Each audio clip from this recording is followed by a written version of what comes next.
Now let us see the solubility of solid in liquid. Whenever you start dissolving any solid in any liquid, suppose this is a liquid and you have started dissolving any solid which is present in smaller amount, so it is called as solute. And यहाँ पे जो liquid होगा, because it will be in larger amount, this will be called as solvent. Suppose here the solvent chosen is water and the solid or the solute chosen here is salt. So now when you begin to add salt to this water, the salt will initially get into the spaces between the water molecules and it will appear as if like the salt is dissolving in water. So ये जो process है in which the solute keeps on dissolving, this process is called as dissolution. Now if you keep on adding more of the salt will again keep on dissolving. Ultimately, a stage will be reached when no more solute will dissolve in the particular solvent. Now at this stage, if you keep on adding more of the solute particles, so the additional solute particles, they will keep on colliding with the surface of the solute particles which are already present in the solution and therefore will separate out from the solution. So for example, if you have added more of the solute particles, so what will happen? The solute particle will dissolve, but the already dissolved solute particle will separate out from the solution in the form of a crystal. So a process will start which is called as crystallization. Now a equilibrium stage will be reached where the process of dissolution will become equals to the process or rate of crystallization. So at the stage when this equilibrium is achieved between the solute, solvent and the solution, so at this stage the solution is called as a saturated solution. So saturated solution is defined as a solution in which no more solute can be dissolved. However, once this equilibrium has not reached, तो उससे पहले क्या होता रहेगा, सिर्फ dissolution चलता रहेगा, ठीक है, जिसमें हम सिर्फ सॉल्यूट को डिसॉल्व कर रहे हैं in solvent. So at that time the solution is called as unsaturated solution. Now unsaturated solution को हम डिफाइन कैसे करते हैं? इन विच more solute can be dissolved. Now for a saturated solution, how much of the solute has been dissolved in a given solvent or in a given amount of the solvent is expressed in terms of its concentration, which is also called as its solubility. So solubility of any solute in solvent is given as the amount of solid, which is your solute, in grams dissolved in 100 gram of liquid or solvent to form a saturated solution. So this is defined as the solubility. Now the factors affecting solubility. Now there are three factors which are affecting solubility. First is the nature of solute and solvent. Second is temperature and the third is pressure. So now let us see these factors one by one. Solubility का एक बहुत simple सा rule है, like dissolves like. इसका मतलब क्या है? जैसा सोल्यूट है अगर आप उसको वैसे ही सॉल्वेंट में डिसॉल्व करोगे तो वहाँ पे सोल्यूबिलिटी हो जाएगी. लेकिन अगर आपने सोल्यूट और सॉल्वेंट अपोजिट नेचर के लिए हैं तो वहाँ पे सॉल्युबिलिटी नहीं होती है। फॉर एग्जाम्पल इस सॉल्युबिलिटी को हम डिस्कस कर सकते हैं whenever you are having a covalent solid and when you are having an ionic solid. Covalent bonds भी दो तरह के होते हैं, पोलर या फिर नॉन पोलर। अगर पोलर कोवेलेंट कंपाउंड्स हैं तो इनको आप प्रेफरेबली पोलर सॉल्वेंट्स में इजीली डिसॉल्व कर सकते हो। फॉर एग्जाम्पल डाईमिथाइल सल्फोक्साइड जिसको हम DMSO बोलते हैं, for example methanol, you have example ethanol, ठीक है। So these are polar solvents. अगर आपके पास नॉन पोलर कोवेलेंट सॉलिड है तो it will easily dissolve in non polar solvents, for example ethers. इसका कॉमन एग्जाम्पल है THF जिसको हम बोलते हैं tetrahydrofuran. Suppose this solute is A, solvent is B। तो इस सॉल्यूट A में क्या होगा, A और A के बीच में इंटरेक्शन होगा, A और A के बीच में there will be some forces of attraction which will be existing. Similarly जो हमारा सॉल्वेंट है B, इसके केस में क्या होगा, there will be some forces of attraction existing in B। और जब हम A और B को मिक्स करते हैं तो क्या होगा, A will form interaction with B which in turn will form interaction with A which in turn will form interaction with B। अब जब ये डिसोल्यूशन होता है तो यहाँ पे एनर्जी रिलीज होती है। क्यों? क्योंकि आप बॉन्ड्स बना रहे हो, ठीक है। चाहे फोर्सेस ऑफ अट्रैक्शन ही है, लेकिन जब फोर्सेस ऑफ अट्रैक्शन एस्टेब्लिश होती हैं तो इस केस में एनर्जी रिलीज होती है and this energy is used to break the bonds present here. So this energy is used to break the bonds here। अगर ये सेम नेचर के हैं तो यहाँ पे जो एनर्जी रिलीज होगी that will be sufficient to break these bonds और ये दोनों आपस में फिर easily बॉन्ड फॉर्म कर लेंगे। लेकिन अगर इन दोनों का नेचर अलग अलग है तो इनकी एग्जिस्टिंग फोर्सेस को तोड़ने के लिए हमें अलग अलग तरीके की एनर्जी चाहिएगी और ज़्यादा एनर्जी चाहिएगी। So that might be available here और that might not be available from here. तो इसीलिए सॉल्यूट और सॉल्वेंट जो हैं they should be of the same nature so that the new solute solvent interactions they are also of the similar nature as those existing between pure solute and pure solvent। Now ionic compounds की solubility देखने के लिए let us consider one example, very common example, NaCl। तो जब NaCl dissociate करता है तो it forms Na plus and Cl minus। These ions are surrounded by water molecules। अब water molecules में हमें पता है कि this oxygen is highly electronegative, तो ये this develops a partial negative charge and this develops a partial positive charge।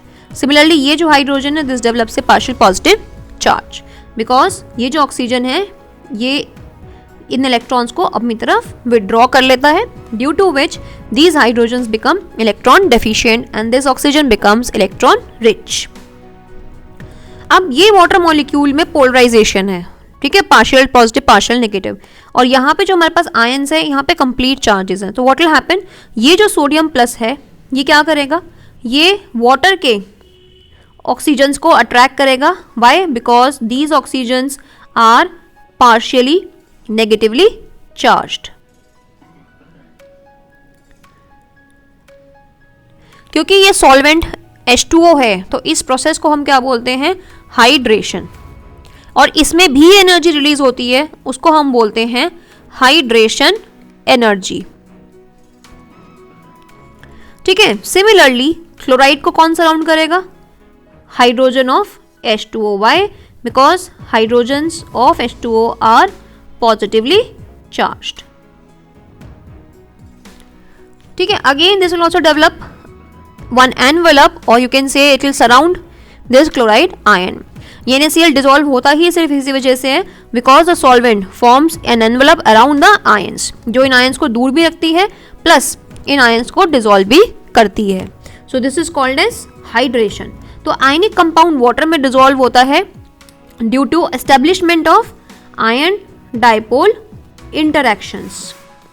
Ion dipole interactions, ये ion है और ये डाइपोल है, तो इनके बीच में जो ये इंट्रैक्शंस हो रही है इसकी वजह से ही कोई भी आयनिक सॉलिड वाटर में डिसॉल्व होता है। अब हमें पता है कि कोई भी आयनिक सॉलिड होता है तो उसकी अपनी एक लैटिस एनर्जी भी होती है। So it's a very essential condition for solubility of any ionic solid in water कि उसकी हाइड्रेशन एंथैल्पी जो है that should be much much much greater than the lattice energy. Now before understanding the effect of temperature, let me tell you that there are two types of solids. ठीक है, एक solids होते हैं जिसमें solute plus solvent, मतलब solute जो है वो solvent में easily dissolve होता है to form solution. ऐसे processes में heat evolve होती है and therefore these processes are called as exothermic processes. लेकिन दूसरे टाइप के solids होते हैं जिसमें सॉल्यूट सॉल्वेंट में डिसॉल्व नहीं होता है, लेकिन अगर आप हीट लगाओ, थोड़ी सी हीट करो तो डिसॉल्व हो जाता है. ठीक है, so this type of solutions या formation of solutions is called as endothermic, जिसमें आपको एनर्जी लगानी पड़ती है. नाउ इफेक्ट ऑफ टेम्परेचर में अगर मैंने इस टाइप के सॉल्यूशन के लिए टेम्परेचर बढ़ाया, टेम्परेचर बढ़ाने का मतलब क्या है? ठीक है, नाउ अगर हम ली चैटलियर्स प्रिंसिपल देखें तो ली चैटलियर के हिसाब से क्या होता है कि जिस भी डायरेक्शन में चेंज हो रहा है that has to be undone. तो अगर मैंने टेम्परेचर बढ़ाया तो ये जो रिएक्शन है this will go in the backward direction according to Le Chatelier principle. Backward direction में जाने का मतलब क्या है कि जो सॉल्यूट और सॉल्वेंट है वो अलग हो जाएंगे. So that means solubility will decrease. ठीक है, and this type of behavior is shown by solids such as we can say here for example sodium carbonate dot H2O or we can say lithium carbonate. Now second type क्या है जिसमें solute solvent में dissolve होता है only on heating, यानी कि इस process में हमें हीट सप्लाई करनी पड़ती है to go in the forward direction. अगर मैं इसमें टेम्परेचर इंक्रीज करती हूँ तो टेम्परेचर इंक्रीज करने से क्या होगा, यहाँ पे equilibrium will try to undo this change, यानी कि इक्विलिब्रियम इस तरह से चलेगा कि ये जो टेम्परेचर हमने बढ़ाया है, ये जो हीट है ये यूज हो जाए, और वो यूज किस में होगी, इन द फॉरवर्ड डायरेक्शन. तो अगर इस केस में मैं टेम्परेचर बढ़ाती हूँ तो reaction will go forward according to Le Chatelier's process. Forward में जाने का मतलब क्या है कि डिसोल्यूशन बढ़ेगा, यानी कि सॉल्युबिलिटी विल इंक्रीज. तो इस टाइप का जो बिहेवियर है it is shown by maximum solids, for example NaNO3, KCl, NaCl. ठीक है, KNO3. थर्ड फैक्टर अगर हम देखें तो वो है pressure. Pressure has got no effect here. Why? Because we are dealing here with solids and liquids which are incompressible.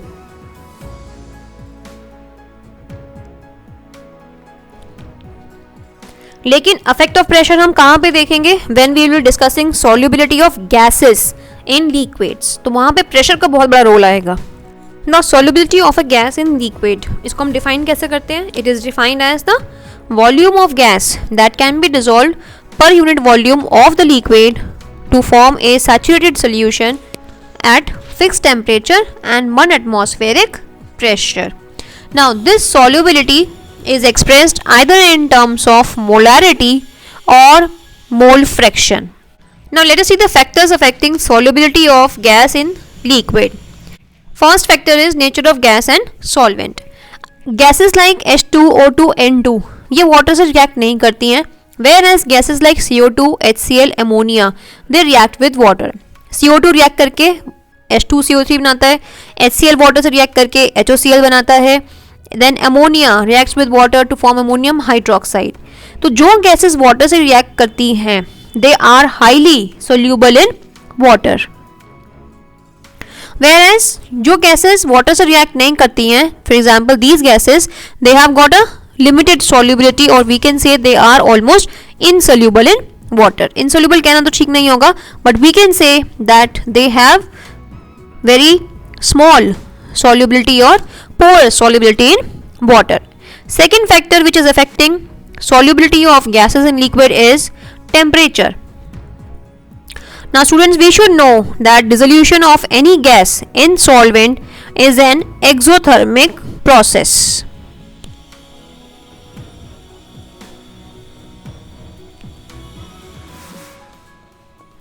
So in this process heat is evolved. तो अगर यहाँ पे हम टेम्परेचर इंक्रीज करेंगे तो according to the Le Chatelier principle equilibrium ऐसी direction लेगा जिससे ये जो टेम्परेचर है ये अंडू हो जाए, ये टेम्परेचर यूज हो जाए. यूज कहाँ होगा? When the reaction shifts in the backward direction. So if we are increasing the temperature then according to the Le-Chatelier's principle the reaction will shift in backward direction and that means solubility decreases. किसकी solubility? Gas की solubility in liquid. ये तो बहुत obvious भी है, आप खुद देखो. इसीलिए क्या होता है कि जितनी भी हमारी एक्वेटिक लाइफ है आपने देखा होगा वो डीप अंडर वाटर ज़्यादा सर्वाइव करती है as compared on the surface. क्यों? क्योंकि अंदर वाटर कोल्ड होता है और वाटर में, कोल्ड वाटर में क्या होता है, गैसेस की सॉल्युबिलिटी हाई होती है. So more of oxygen is available in cold water, where surface पे जो वाटर होता है दैट इज हॉट, सो उसमें सॉल्युबिलिटी डिक्रीज हो जाती है and less of oxygen is available on the top. So most of the aquatic life it prefers to remain in the cold water. Now the third factor which is affecting the solubility is pressure, which is very important here, which gives the Henry's law. Now let us see the Henry's law. Let us assume that we have two beakers here. Okay, this is the solution phase and here you have the gaseous phase at some particular pressure and temperature. Now whenever you are storing a gas over a solution तो what will happen, कुछ gas molecules पानी में dissolve होंगे, at the same time there will be some evaporation of solvent. कि initially there will be a equilibrium between rate of dissolution and rate of evaporation. जब हम इस पे force लगा रहे हैं, दैट इज हम इस पे अगर प्रेशर बढ़ा रहे हैं, we are increasing the pressure, तो क्या होगा, सॉल्यूशन तो जितना था उतना ही है, लेकिन अगर आप देखोगे यहाँ पे गैस के केस में that number of gaseous particles per unit volume has increased, due to which what will happen कि अब और भी ज़्यादा गैस मॉलिक्यूल्स इस सरफेस से स्ट्राइक करेंगे और इसमें सॉल्यूशन में डिसॉल्व होंगे और इसी तरह से वापस से सॉल्वेंट इवेपोरेट होगा, अगेन एक न्यू इक्विलिब्रियम एस्टैब्लिश होगा. ठीक है, लेकिन जब तक वो नया इक्विलिब्रियम एस्टैब्लिश नहीं हो जाता तब तक और गैस मॉलिक्यूल्स इसमें डिसॉल्व होते रहेंगे. तो यानी कि जब हमने प्रेशर अप्लाई कर दिया या प्रेशर इंक्रीज कर दिया तो क्या हुआ, उससे जो गैस की सॉल्युबिलिटी है वो बढ़ गई है. तो यही हेनरीज लॉ है कि हेनरीज लॉ क्या कहता है कि mass of any gas dissolved in a given volume of a liquid at constant temperature is directly proportional to pressure of the gas present in equilibrium with the liquid. So here m is the mass of gas dissolved in unit volume of solvent and P is the pressure of gas in equilibrium with solvent. तो अगर ये proportionality sign हटा देंगे तो ये relation क्या बन जाएगा, m is equals to kp where k is the proportionality constant. तो मास जो है गैस का, जो गैस डिसॉल्व हो रही है उसका जो मास है वो किस पे डिपेंड करेगा कि आप उस गैस पे कितना प्रेशर लगा रहे हैं या उस गैस पे कितना प्रेशर है. ठीक है, लेकिन हेनरीज लॉ की 2-3 स्टेटमेंट्स हैं. ये फर्स्ट स्टेटमेंट है, तो सॉल्युबिलिटी जो है किसी भी गैस की that will be directly proportional to pressure of that gas present in equilibrium with the liquid. और आपको मैंने बताया था कि जो सॉल्युबिलिटी है that is either expressed in molarity और मोल फ्रैक्शन। तो हेनरीज लॉ में जो सॉल्युबिलिटी है that is expressed in terms of mole fraction. So mole fraction will be proportional to the pressure of gas. Now इसी Henry's law को further Dalton ने extend किया था for a mixture of gases. तो Dalton ने क्या कहा था कि suppose if you have a mixture of gases और उसमें हमें किसी पर्टिकुलर एक गैस के लिए सॉल्युबिलिटी देखनी है, तो suppose if you have a mixture of A B C number of gases are present and you want to see solubility only for A component, तो ये क्या होगा, the solubility of component A will be proportional to its partial pressure present in the gas. Total pressure क्या होगा, इन सब gases का pressure का सम, और पार्शियल प्रेशर क्या होता है कि हर एक गैस इंडिविजुअली कितना प्रेशर एक्सर्ट कर रही है, that is called as partial pressure. तो डाल्टन्स लॉ की मॉडिफिकेशन क्या थी, दैट ये जो एक प्योर गैस के लिए था, now this was given for a mixture of gases. ठीक है, तो similarly we can write chi of B is also proportional to partial pressure of B in the mixture. और प्रोपोर्शनलिटी का जब साइन हटाएंगे तो यहाँ पे क्या होगा, chi A will come equals to K dash into partial pressure of A, this will be chi of B is equals to K dash into partial pressure of B, where K dash again here is proportionality constant. Now from this equation we can also write PA is equals to 1 upon K dash into chi A. PA is equals to KH into chi A, where KH is called as the Henry's constant. So Henry's constant KH is equals to 1 upon K dash, proportionality constant. Now this is the most commonly used form of the Henry's law, which states that the partial pressure of a gas in vapor phase is directly proportional to the mole fraction of the gas in the solution.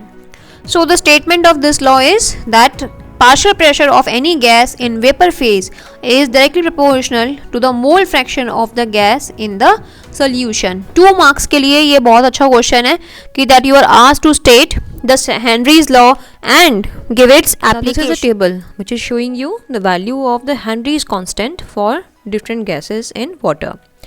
So before looking into this data, let us see the Henry's relation, Henry's law mathematical statement, which is PA is equals to KH into chi A, where chi represents the solubility. So here, from here we can write that KH is inversely proportional to chi A, which means KH is inversely proportional to solubility. So this means that greater the KH, lower will be the solubility of that particular gas in water. Okay, the same thing you can see from the data also. For example, आप ये देखिए, for oxygen gas, when we are increasing the temperature, the value of KH is increasing.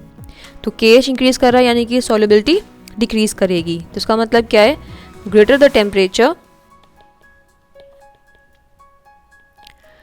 greater is KH, but lower will be the solubility.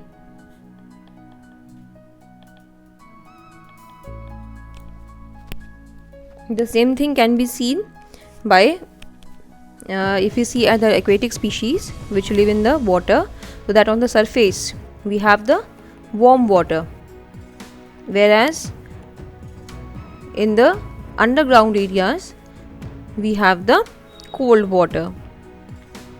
And since the water is cold, temperature is low, therefore the solubility of gas is high, so oxygen is more.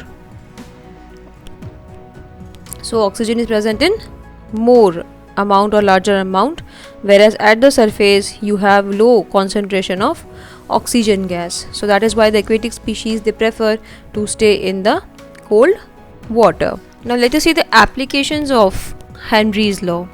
First application of Henry's law is seen in case of the cold drink bottles, or we can say in case of the carbonated beverages. Now you must have seen that in case of the carbonated beverages, just like the cola bottle, there is no fizzing unless and until the bottle is closed. But the moment you open it, there is fizzing out of like this. Now why this fizzing out is observed? It is actually the gas that is being coming out. When the bottle is closed at that time, so the pressure inside the bottle is the high pressure area. Now since pressure is directly proportional to solubility, so at high pressure there is more of CO2 will be soluble, or we can say high solubility of CO2. Till the time the bottle is closed, the CO2 is highly soluble inside the bottle, but as soon as you open the bottle, the gas present inside now comes in contact with the atmospheric pressure, which is much lower. So as soon as the gas comes in contact with the low pressure area outside, the solubility of the gas decreases and it begins to fizz out of the bottle. Now second application is seen in the deep sea diving.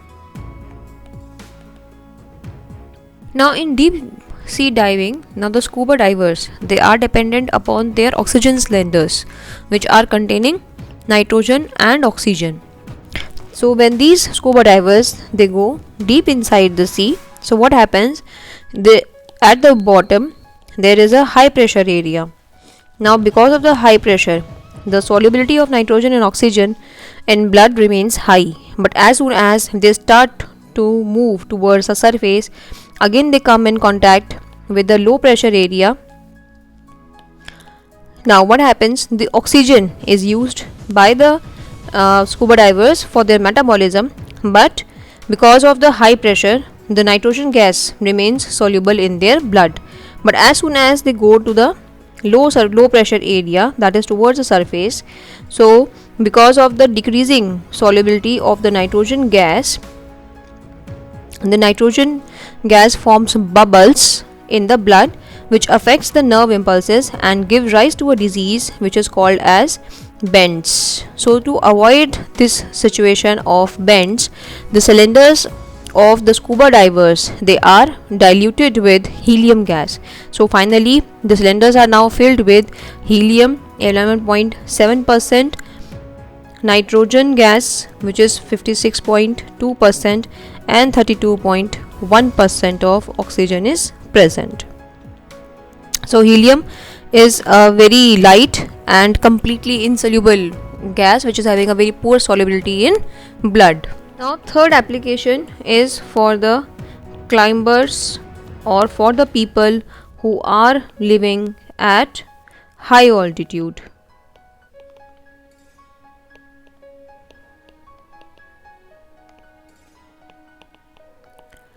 Now at high altitudes we have the low pressure area, and therefore we have the low oxygen solubility in blood, and that is why the people who are living in the high altitudes or who are climbing, they feel deficiency of oxygen, so they feel weak and they are unable to think properly, which again gives rise to a disease called anoxia. So now here is an NCERT question. If nitrogen gas is bubbled through water at 293 Kelvin, how many millimoles of N2 gas would dissolve in 1 liter of water? Assume that nitrogen exerts a partial pressure of 0.987 bar. Given that the Henry's law constant यानी कि KH 76.48 K bar and the partial pressure of nitrogen gas is 0.987 bar. तो सबसे पहले आपको ये ध्यान रखना है, the units should be same. Since it is in K bar, so we will convert this into bar by multiplying it with, so this will be this much bar and this is already in bar. Now first we will calculate the mole fraction of nitrogen, and from the mole fraction we will calculate the millimoles of nitrogen. So applying the Henry's law, so according to the Henry's law, partial pressure of nitrogen is equals to KH into chi of N2. So from here chi of N2 will be partial pressure of N2 divided by KH, this will be 0.987 divided by 76.48 into 10 की power 3. इसको आप divide करेंगे, it will come out to be 1.29 into 10 की power -5. Now coming to the mole fraction of nitrogen, we can write the mole fraction of nitrogen as number of moles of nitrogen divided by number of moles of nitrogen plus number of moles of H2O, because the solvent given here is 1 liter of H2O. Now 1 liter of H2O means what? Now because the density of water is 1 ग्राम पर centimetre cube, तो water के case में जो volume है वही wait होता है. ठीक है, तो here the mass of water will be 1 kg. So number of moles of H2O will be given mass. Now 1 kg is 1000 grams. So given mass is 1000 gram divided by water के लिए molar mass होता है 18. So this will come out to be 55.5 moles. तो यहाँ पे हम क्या करेंगे, हमें ये अब निकालना है. ठीक है, तो सबसे पहली चीज़, because we know that the solubility of gas in water is very low, so we can ignore this number of moles of nitrogen as compared to this number of moles of H2O. Solubility of nitrogen is very low in water, so we can approximate this expression of the denominator as approximately equals to number of moles of H2O only. So in this case the number of moles of nitrogen can be ignored. So this will be number of moles of nitrogen divided by number of moles of H2O. Now mole fraction हमने निकाल लिया है, which is 1.29 into 10 की power -5, and number of moles of H2O ये हमारे पास यहाँ पे है ही, विच इज़ 55.5. तो यहाँ से हम number of moles of N2 निकाल लेंगे from this expression. So this will be 1.29 into 10 की पावर -5 मल्टीप्लाइड बाय 55.5. ठीक है, this will come out to be 71.595 into 10 की पावर -5 मोल्स. अब मोल्स को मिली मोल्स में कैसे करेंगे? Again I will write the same thing, 5.55 into 10 की पावर -5 मोल्स. तो मिली मोल्स कैसे करेंगे? 10 की पावर -3 इसमें से हटा देते हैं तो मिली आ जाता है. तो दिस विल बी 71.595 इंटू 10 की power -2 millimoles. Again it's an NCERT question. Now इस केस में आप क्वेश्चन पढ़िए. H2S is a toxic gas with a rotten egg smell used for qualitative analysis.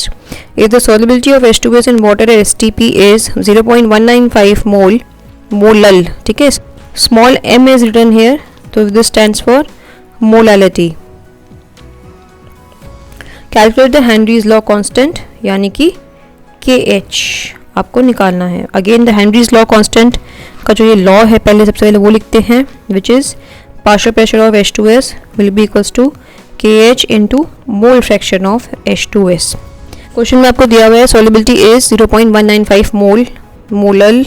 इसका मतलब क्या है? That 0.195 moles of H2S is present in 1 kg of solvent.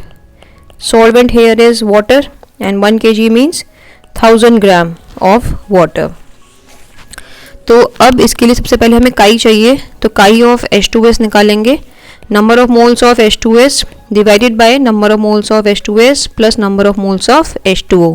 Again we know that the solubility of the gas is poor in water. So again जो denominator है it can be approximated to number of moles of water by ignoring this quantity. So this will be approximately equals to number of moles of H2S divided by number of moles of H2O. Now number of moles of H2S, given number of moles है यहाँ पे of H2S which is 0.195 divided by number of moles of H2O given mass upon molar mass.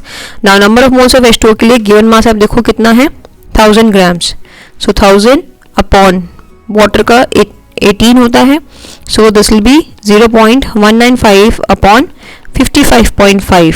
So this is chi of H2S. In this question we also need to know the partial pressure. तो अगर आप देखोगे तो यहाँ पे STP लिखा है. STP का मतलब क्या है? Standard pressure. तो एट STP जो प्रेशर है वो होता है 1 atmosphere which is also equals to 0.987 bar. Usually prefer to take the bar unit. तो यहाँ पे हम क्या करेंगे, ये जो प्रेशर की वैल्यू है और ये जो काई की वैल्यू है, इनको हम इस एक्सप्रेशन में सब्स्टिट्यूट कर देंगे and we will calculate the value of KH. 2S is equals to KH into chi of H2S.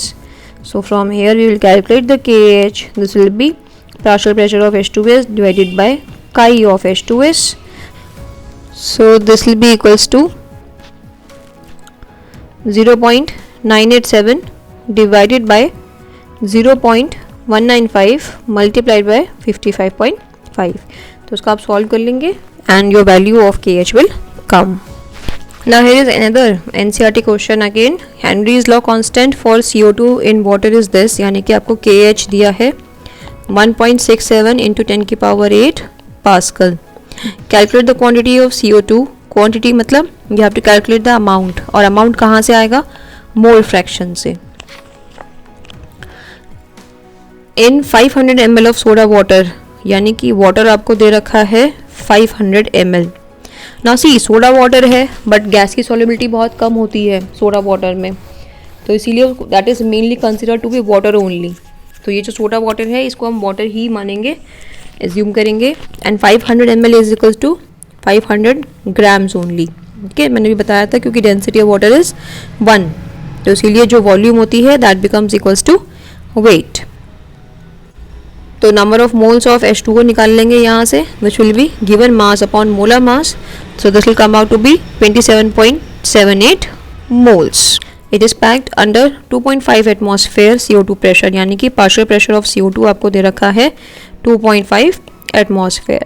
Now since Henry's law constant की बात कर रहे हैं तो obviously you have to write the expression of the Henry's law which is partial pressure of CO2 is equals to KH into chi of CO2. Now before writing the values you should know here कि यहाँ पे partial pressure आपको दिया atmosphere में, whereas जो KH है इसकी unit है पास्कल में. तो या तो आप पास्कल को एटमॉस्फेयर में कन्वर्ट करो या इस एटमॉस्फेयर को पास्कल में कन्वर्ट करो. And the relation which we use here for conversion will be that 1 atmosphere is equals to 101.325 pascal, which is sometimes also written as 1.01 into 10 की पावर 5 पास्कल. तो आप चाहो तो सीधा आप क्या कर सकते हो, जस्ट ये जो वैल्यू एटमॉस्फेयर में है इसको 10 की पावर 5 से मल्टीप्लाई कर दीजिए. दिस विल बी 2.5 इंटू 10 की पावर 5 पास्कल. और आप चाहें तो आप इससे भी मल्टीप्लाई कर सकते हैं इंस्टेड ऑफ 10 की पावर 5 लगाने के. तो now partial pressure of CO2 आपको दिया है 2.5 इंटू 10 की पावर 5 पास्कल. KH आपको दिया है 1.67 इंटू 10 की power 8 pascal into chi of CO2. Chi of CO2 will be number of moles of CO2 divided by number of moles of CO2 plus number of moles of H2O. अब क्योंकि solubility जो है of CO2 again that is going to be poor in the soda water, so therefore again we can ignore the number of moles of CO2 in the denominator. तो अब हम क्या लिखेंगे, number of moles of CO2 divided by number of moles of H2O. अब number of moles of H2 हमने यहाँ निकाले थे, कितने हैं 27.78. So this multiplied by 1.67 into 10 की power 8 is equals to 2.5 into 10 की पावर 5. तो ये आपके पास एक्सप्रेशन आ गया. अब इसको आपको सॉल्व करना है to calculate number of moles of CO2. तो number of moles of CO2 आप कैलकुलेट करेंगे, they will come out to be 42.14 into 10 की पावर -3 मोल्स. अब आपसे क्वेश्चन में पूछा है क्वांटिटी, तो क्वांटिटी के लिए हमें क्या करना है, इस नंबर ऑफ मोल्स को हमें मॉलिक्यूलर मास से मल्टीप्लाई करना है, यानी कि this multiplied by molecular mass of CO2 is 44. So finally the answer will come out to be 1.854 grams. So this will be the amount of CO2.